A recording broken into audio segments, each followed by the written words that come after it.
¿Qué haría usted si fuera Dios? Imagínese por un instante que no es usted un ser humano limitado por su contexto social, su biología, sus prejuicios heredados o su incapacidad para ver el cuadro completo de la existencia. Imagínese que es Dios, un ente con poder ilimitado, con la capacidad de intervenir en cada minúsculo rincón del cosmos, de moldear el destino a su antojo, de alterar la estructura misma del espacio y el tiempo. Ahora, desde esa perspectiva, pregúntese, ¿qué haría usted si fuera Dios?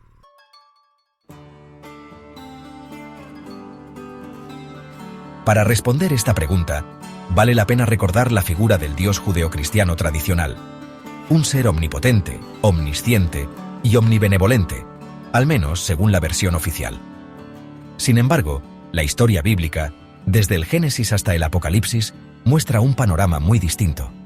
Este Dios, autoproclamado Padre amoroso, permite, e incluso ordena, matanzas, genocidios, esclavitud, tortura y una lista interminable de sufrimientos para las criaturas que dice amar. Su inacción ante la miseria humana, o su acción directa a favor de la violencia en relatos bíblicos, es un testimonio de su particular moralidad. Situaciones que un individuo medio, sin poder divino, sin siglos de sabiduría acumulada, sin conocimiento absoluto, calificaría sin dudar de atroces, injustas y absolutamente inmorales. Bajo la lupa del libre pensamiento, la figura de Dios no solo carece de fundamentos racionales para su existencia, sino que, al interpretar la conducta que se le atribuye, esta resulta ser inferior en términos morales a la de un humano decente y empático del siglo XXI. Nos encontramos así con una paradoja moral. ¿Cómo es posible que un ser supuestamente perfecto se comporte de forma más cruel, mezquina o indiferente que un ser humano corriente que con sus limitaciones procura hacer el bien? La respuesta más obvia, libre del velo del dogma religioso, es que el Dios judeocristiano es un constructo humano, un ídolo tallado a la medida de civilizaciones antiguas, hambrientas de explicación y control. Un ser forjado en épocas bárbaras, impregnado por la mentalidad tribal del Medio Oriente de hace milenios, cuando el exterminio del extranjero era ley de supervivencia y la esclavitud era práctica común. En ese contexto, ¿qué cabría esperar de un Dios inventado por hombres ignorantes, resentidos y temerosos? Pues justamente lo que vemos, un reflejo magnificadamente cruel de sus propias costumbres. Aquel ser supuestamente sublime es el espejo oscuro de las flaquezas humanas en su etapa más primitiva. Sin embargo, en la actualidad, incluso una persona común, con una educación promedio, con acceso a información y reflexiones complejas, sabría que no es moral asesinar niños inocentes, como pasa en el relato del diluvio o en la masacre de los primogénitos egipcios. Que no es moral justificar la esclavitud ni el sometimiento de la mujer. Que no es moral aterrorizar a la humanidad con promesas de castigo eterno. Sin ser Dios, con sus limitaciones, el individuo moderno comprende que la empatía, la justicia, la equidad y el cuidado de los más vulnerables son estándares éticos superiores a cualquier suceso narrado en una serie de libros antiguos. Así, de manera irónica, un ser humano común y corriente, armado con principios seculares y humanistas, se comporta con mucha mayor moralidad que el Dios retratado en las Escrituras.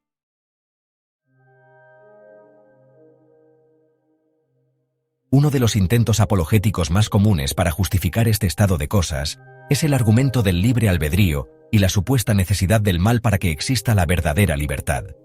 Según este razonamiento, Dios permite el mal porque sin la posibilidad real de elegir la maldad, no existiría la libertad genuina. Y sin esa libertad, los seres humanos serían meros autómatas sin mérito moral alguno. De esta forma, el sufrimiento, el dolor y las atrocidades serían un mal necesario para la grandeza moral de la criatura humana. ¿Pero acaso esto es una justificación contundente? Veamos. Para empezar, la omnipotencia divina implica que Dios puede crear cualquier tipo de realidad posible. Siendo infinitamente poderoso, podría haber diseñado un mundo en el que las criaturas posean libre albedrío y, al mismo tiempo, una clara inclinación hacia el bien. Es decir, seres libres que, aun teniendo la capacidad teórica de hacer el mal, fueran tan racionales, empáticos y esclarecidos que, en la práctica, siempre eligieran el bien. Nada en la definición de omnipotencia impide a Dios dotar a los seres humanos de una naturaleza moral impecable y sin embargo, genuinamente libre. Su conocimiento infinito le permitiría prever las condiciones exactas, neurológicas, psicológicas, sociales, bajo las cuales los agentes morales optarían voluntariamente por el bien, sin necesidad de que el horror y el sufrimiento existieran como contrapeso.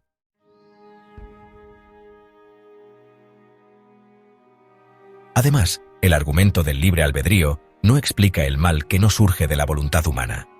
¿Cómo justifica este argumento los terremotos, las pandemias, los huracanes y las enfermedades congénitas que arrasan con vidas inocentes sin la participación voluntaria de ningún ser consciente?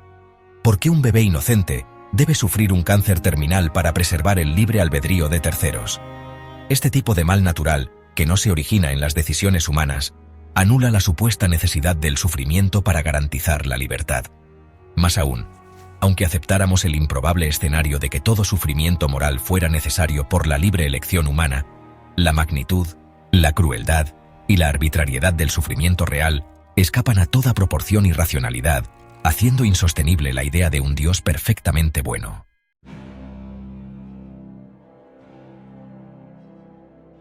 Otro argumento que los creyentes ofrecen es que el mal, por incomprensible que parezca, es parte de un plan divino mayor que traerá un bien superior. Aquí se sugiere que el sufrimiento y el mal son meros engranajes necesarios para un resultado supremo y perfecto que, desde nuestra visión limitada, no alcanzamos a comprender. Esta posición, sin embargo, genera más problemas de los que resuelve. 1. Un Dios que justifica los medios con el fin. Si la idea es que el dolor y el horror sirven a un bien mayor, tenemos entonces a un Dios que concibe la bondad final como producto de la instrumentación de actos crueles o injustos. Pero, ¿qué clase de bondad justifica el asesinato de inocentes, la esclavitud o la tortura como medios para su consecución? En la ética humana estándar, el fin no justifica los medios. ¿Cómo podría un Dios perfecto concebir un plan que incluya atrocidades para alcanzar su objetivo? Un ser verdaderamente bueno y omnipotente podría simplemente crear el bien mayor sin requerir la antesala de la miseria. 2. La incoherencia con la omnipotencia. Un Dios omnipotente no está obligado a utilizar el sufrimiento como escalera hacia un bien mayor. Si realmente es omnipotente, puede producir ese bien mayor directamente, sin introducir dolor. El recurrir a la desgracia como una fase necesaria demuestra una limitación lógica o moral incompatible con la omnipotencia y la omnibondad. 3. Ausencia de necesidad causal.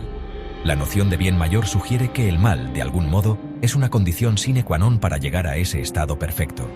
Pero esto es absurdo si se asume que Dios lo puede todo. Dado su poder ilimitado, no existe la necesidad causal del mal. El mal deja de ser una herramienta didáctica y pasa a ser un defecto intencional en el diseño. Implica que Dios elige conscientemente un camino de sufrimiento, algo inconcebible en una entidad moralmente perfecta.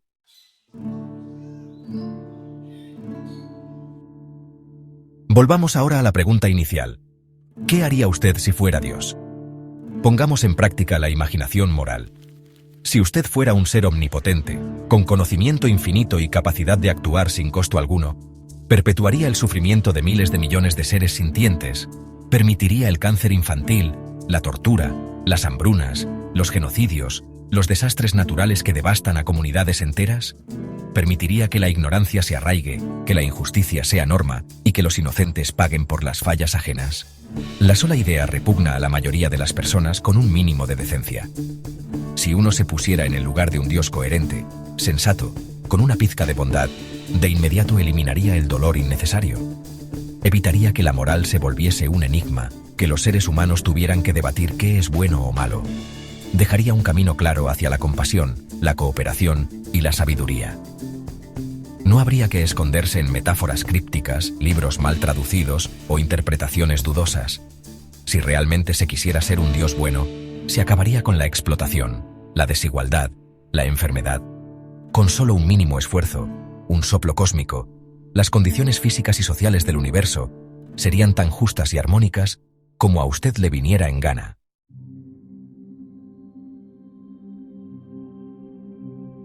Desde la perspectiva humanista librepensadora, tal ideal es inalcanzable precisamente porque no existe un Dios hacedor.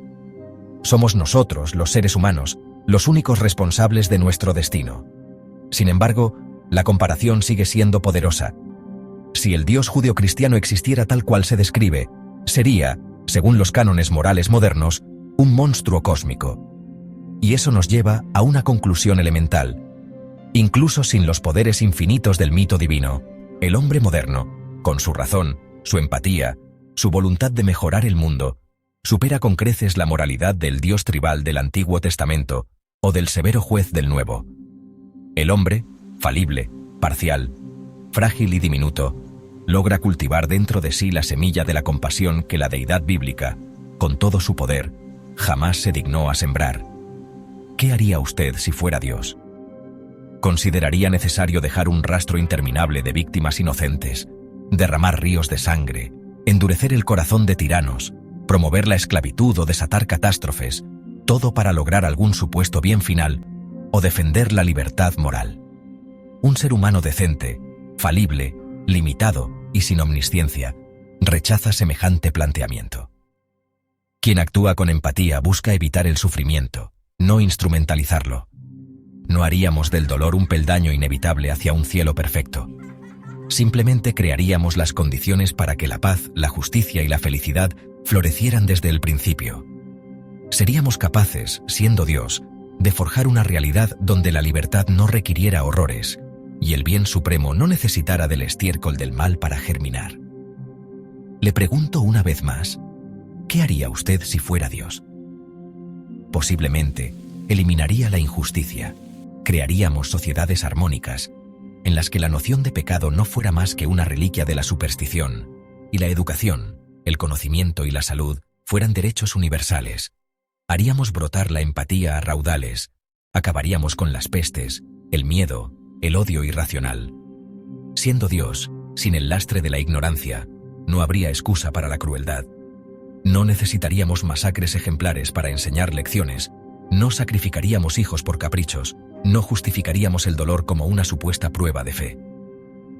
En definitiva, actuaríamos de manera más moral, más justa y más benéfica que el Dios retratado en las antiguas escrituras. Y con ello, confirmamos la sospecha. Incluso el ciudadano promedio actual, limitado por su humanidad, es más decente que aquel ser todopoderoso legado por la tradición judeocristiana. La comparación final es devastadora para la imagen tradicional del Dios judeocristiano.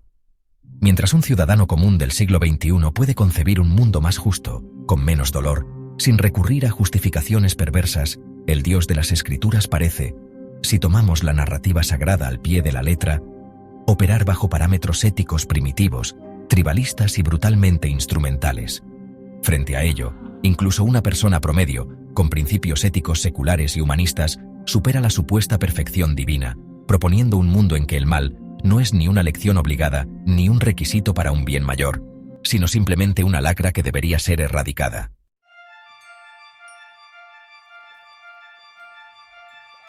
El impacto de esta reflexión radica en mostrar que el Dios bíblico, lejos de ser un ideal de perfección ética, es un rezago histórico de las sombras morales de la humanidad primitiva. Al asumir la perspectiva de ese Dios, al preguntarnos ¿qué haría usted?, proyectamos nuestros valores actuales y revelamos la enorme distancia entre las virtudes humanas contemporáneas y las acciones atribuidas a aquella deidad. Y esa distancia nos enseña que, por fortuna, hemos avanzado, sin la guía divina, hacia una mayor comprensión moral, y que sin duda nosotros, con todas nuestras imperfecciones, somos en promedio mucho más compasivos y justos que ese Dios tribal que algunos todavía veneran como la suprema fuente del bien.